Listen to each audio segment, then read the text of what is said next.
উপস্থিত আছোঁ পানীতোলাৰ ৰাজপথত। আচলতে ৰাজ্যৰ বিভিন্ন প্ৰান্তত কেবৰ বিৰোধিতাৰে যি উত্তাল হৈ পৰিছে তেনে সময়তে পানীতোলা ৰাজপথত পানীতোলা আঞ্চলিক ছাত্ৰ সন্থাকে কৰি বিভিন্ন জাতীয় জনগোষ্ঠীৰ দল সংগঠনে আজি প্ৰতিবাদ সাব্যস্ত কৰা দেখিবলৈ পোৱা গৈছে।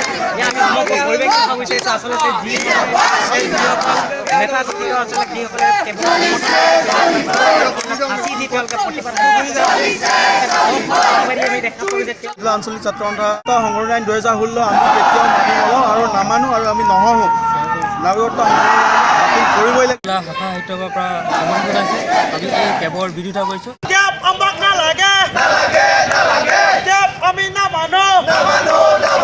বিজেপি চৰকাৰ হাই হাই বিজেপি চৰকাৰ হুঁচিয়াৰ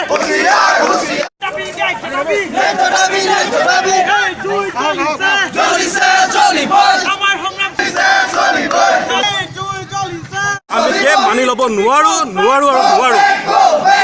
গতিকে আমি পৰিষদে ইয়াৰ সম্পূৰ্ণৰূপে প্ৰতিবাদ কৰিছোঁ। আমি সদৌ অসম বাঙালী যুৱ ছাত্ৰ ফেডাৰেশ্যন পানীতোলা আঞ্চলিক সমিতিৰ তৰফৰ পৰা যি নাগৰিকত্ব সংশোধনী বিধেয়ক 2019 অসমত জাপি দিব বিচাৰিছে কেন্দ্ৰীয় চৰকাৰে, তাক আমি কোনোপধ্যে মানি নলওঁ। আজি আমাৰ ৰাতিপুৱাৰ পৰা আমাৰ আন্দোলনৰ কাৰ্যসূচী চলি আছে আৰু যেতিয়ালৈকে কেন্দ্ৰীয় চৰকাৰে এখন বিল বাতিল নকৰে তেতিয়ালৈকে আমাৰ সংগ্ৰাম অব্যাহত থাকিব। কেন্দ্ৰীয় চৰকাৰে যি নাগৰিকত্ব সংশোধনী আইন গৃহীত কৰিব লৈছে, এই নাগৰিকত্ব সংশোধনী আইনৰ বাতিলৰ দাবীত অসম চাহজনী ছাত্ৰ সন্থাই আজি চাহ শ্ৰমিকক ঠগি তেখেতসকলে ভোটত জিকি তেখেতসকলে কৈছিলে জাতি মাটি ৰক্ষাৰ বাবে তেখেতসকলে গাদী দখল কৰিছিলে। আমি তেখেতসকলক অসম চাহজনী ছাত্ৰ সন্থাৰ তৰফৰ পৰা সকীয়াই দিব বিচাৰিছোঁ।